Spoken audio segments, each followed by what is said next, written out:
संकरी गलियां, बिना प्लास्टर की बनी दीवारें, टीन की चादरों से बनी छतें और गलियों में इधर आते हुए लोग। मैं बात कर रहा हूँ एक ऐसे स्लम की जो मुंबई की ऊंची ऊंची इमारतों के बीच बसा हुआ है और यहाँ आने वाले लाखों लोगों को कम खर्च में रहने की जगह दिलाता है।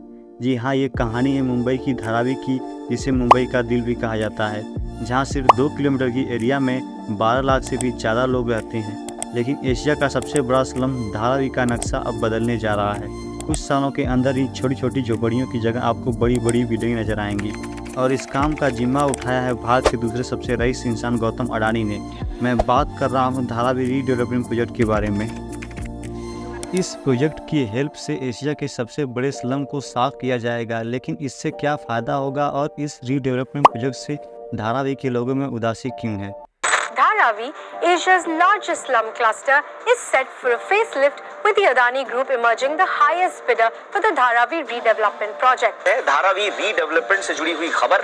धारावी रीडेवलपमेंट प्रोजेक्ट की बोली को अदानी ग्रुप ने जीत लिया है। दोस्तों, अगर आपने धारावी को पास से नहीं देखा होगा तो आपने इसे गली बॉय मूवी में ज़रूर देखा होगा। आपको जानकर हैरानी होगी कि 18वीं सदी के दौरान यह जगह एक आइलैंड हुआ करती थी, लेकिन जैसे जैसे समय बीतता गया वैसे वैसे आइलैंड का पानी दलदल होता गया और यहाँ मछली पकड़ने का काम खत्म हो गया और देखते ही देखते यह जगह एक गांव में बदल गई, जहाँ कोली समुदाय के लोग रहा करते थे। इसी वजह से इस जगह को कोलीवाड़ा के नाम से भी जाना जाता था। फिर आया 1850 का दशक, जब ब्रिटिश राज और ईस्ट इंडिया कंपनी ने बॉम्बे को खूब डेवलप किया। उस समय वहाँ खूब सारी इंडस्ट्री बनाई गई, जहाँ काम करने देश के अलग अलग जगह से लोग आने लगे और फिर धीरे धीरे धारावी बसना शुरू हो गया।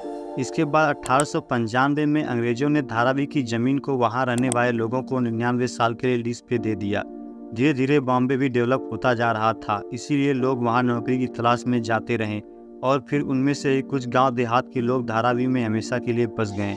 इस पर ब्रिटिश गवर्नमेंट का ध्यान नहीं था और ना ही इसके डेवलपमेंट में कोई बड़ा कदम उठाया गया। फिर आया 1947 जब हमारा देश आज़ाद हुआ। अगर हम उस वक्त के धारावी पे नज़र डालें तो यह मुंबई का ही नहीं बल्कि पूरे भारत का सबसे बड़ा स्लम एरिया बन चुका था, जबकि उसके अपोजिट साइड पूरे शहर में बहुत बड़ा डेवलपमेंट देखने को मिल रहा था, जहां ऊंची ऊंची बिल्डिंग, लाखों बिजनेस और फैक्ट्री ने शहर में अपनी जगह बना ली थी। अब उन फैक्ट्री और शहर से निकलने वाली गंदगी को ठिकाने लगाने के लिए धारावी की खाली जगह को गार्बेज डंपिंग ग्राउंड बना दिया गया, जिस वजह से यह जगह और भी गंदी और बदबूदार हो गई। इस कचरे की वजह से धीरे धीरे धारावी में रिसाइकलिंग इंडस्ट्री की शुरुआत होती है, जहां आज लगभग 15,000 से भी ज़्यादा रिसाइकलिंग इंडस्ट्री धारावी में मौजूद हैं और इसमें 2.5 लाख से भी ज़्यादा लोग काम करते हैं।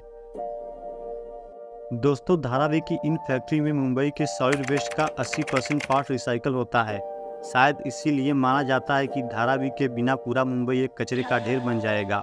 दोस्तों, धारावी के अंदर सिर्फ रिसाइकलिंग का बिजनेस ही नहीं बल्कि यहाँ कपड़ा, मिट्टी के बर्तन, चमड़ा और स्टील प्रोडक्शन जैसे लगभग 500 से भी ज़्यादा इंडस्ट्री मौजूद है।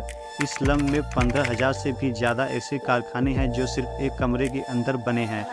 इनमें बनाई जाने वाली चीज़ें सिर्फ इंडिया में ही नहीं बल्कि ई-कॉमर्स वेबसाइट के जरिए विदेशों में भी बेची जाती हैं और यही वजह है कि धारावी का एनुअल रेवेन्यू $1 बिलियन पहुंच जाता है।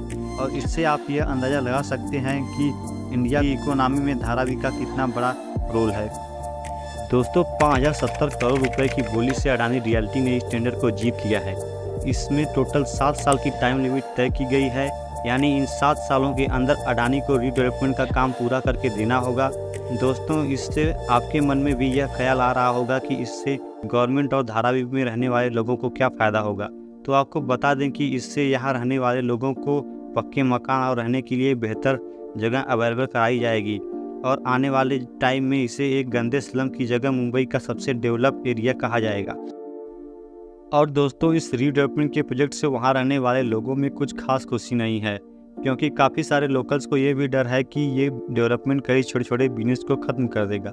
मुंबई के बीच बसे धारावी स्लम में चमड़े, जूते, कपड़े जैसे कई चीज़ों का एक बहुत बड़ा हब है। इस रीडेवलपमेंट के बाद इन बिजनेस को स्टार्ट कैसे किया जाएगा? क्या लोग बेरोजगार हो जाएंगे या फिर गवर्नमेंट इन बिजनेस को दोबारा शुरू करने में सपोर्ट करेगी? इन सब सवाल को लेकर लोगों में काफ़ी चिंता देखने को मिल रही है। वैसे दोस्तों, आपको धारावी रीडेवलपमेंट को लेकर क्या कहना है? हमें कमेंट करके ज़रूर बताएं।